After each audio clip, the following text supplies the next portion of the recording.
My name's Tim Farquharson from Bushy Park Angus at Birregurra.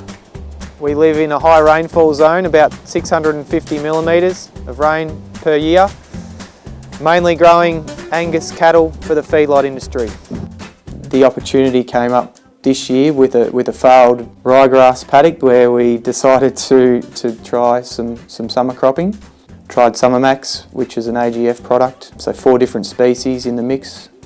And then we tried some Global Sun hemp and then some BMR corn along with some Green Feast maize. So there was about 8 or 9 different varieties in a 30 hectare paddock divided up into strips of 10 hectares. 2 parts of the crop were really good. 20 hectares worth was good. The 10 hectares of Global Sun didn't quite work, but we did push the boundaries in terms of sowing times. If we had our time again and were able to get the crop in a little bit earlier, we might have had different results on that front. But yeah, it was an interesting trial and something I'd never done before, trying to finish cattle, take them from that sort of 400 kilo mark through to killable weight, sort of around the 650 kilograms. We put 90 cattle on essentially 20 hectares and they were there for about 42 days and averaged 1.5 kilos a day, and I think the crop overall did its job. I didn't do much to the crop, I sprayed it once for bugs. We didn't put any additional fertiliser on once the crop was sown, and I didn't feed any hay in the paddock. Often you'd put hay in with a summer crop just to allow a bit of roughage, but I just let them graze, and I thought we got some pretty good results considering.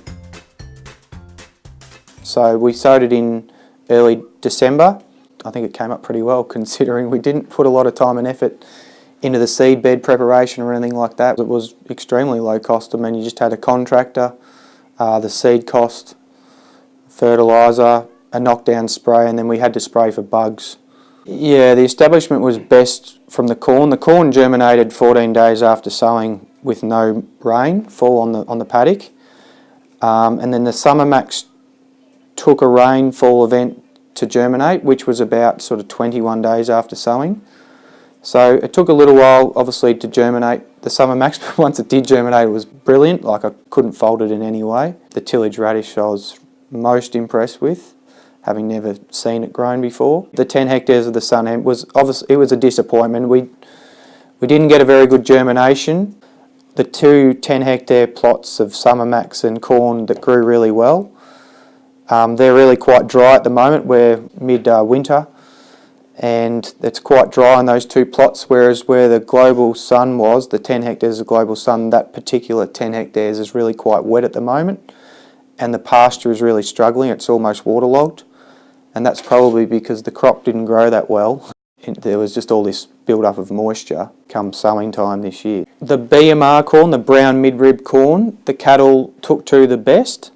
The brown mid-rib, it tasted really sweet when you cracked it open, versus the Green Feast, it was quite sour. The utilisation side of things on the Green Feast maize was pretty poor. I'm guessing only like 60%. I think they just sort of pushed it over in the ground and weren't really that interested in grazing it once it was pushed over. Whereas the brown mid-rib corn variety, they'd push it over and then they'd eat the whole thing. The first choice for the cattle was the brown mid-rib corn, but after that it was the Summer Max mix.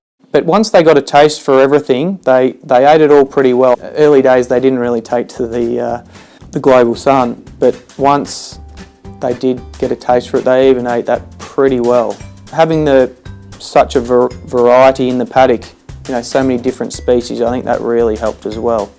I was quite surprised with the bulb that the Tillage Radish grew. I thought it'd be a bit like a carrot, but some of the bulbs were probably that big. Like, they were really quite impressive, and the leaf matter was very impressive. Like, they really did grow out. Like, the cattle would just pick the bulb out of the ground and chew it, basically, a bit like a turnip. I was most impressed with the weight gains. The whole 90 head of cattle that were on the crop averaged 1.5 kilos per day, and some of them nearly put on 100 kilos over sort of 42 days of grazing. In terms of what they were doing in the paddock, they'd be just holding their condition really that time of year. For the cattle that we used on the crop, they were sort of 400 to 500 kilos. Traditionally we'd just sell them, but we were able to put on that extra weight.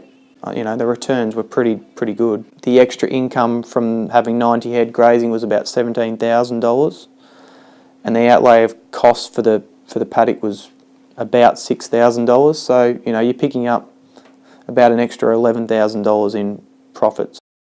Soil health was definitely a consideration, because the paddock would have just sat there bare over summer, and having done a little bit of research on keeping your paddocks covered, that's one of the reasons why I really wanted to have a trial of these products. Just having that cover on paddocks over summer, it's another paddock you can graze cattle on. And then obviously with the corns, I was able to sort of mulch that stalk into the ground as well, so hopefully we'll get some benefit from that as well. I think we got 3 rainfall events, roughly about 50 to 60 mils overall. That's probably about what you get in summer around this area. You usually you crack a couple of thunderstorms over summer. I think if I trial the products again, I'd hope to put the crops in a little bit earlier, maybe sort of mid-November, just so we can hopefully tap into some more reliable rain before Christmas. But then again, the soil temperature was up by when we sowed it, and because we got the good rainfall events, the 3 sort of rainfall events, we got a really good crop, I thought. If you've got an annual ryegrass or an oat crop that you want to harvest for silage, harvest it in mid to late October and then straight in with the summer crops. We're going to try some of these varieties again this coming year, and the paddocks will hopefully be ready to graze sort of mid-February. It's a lot easier to have the cattle grazing in the paddock than having to get the silage cart out.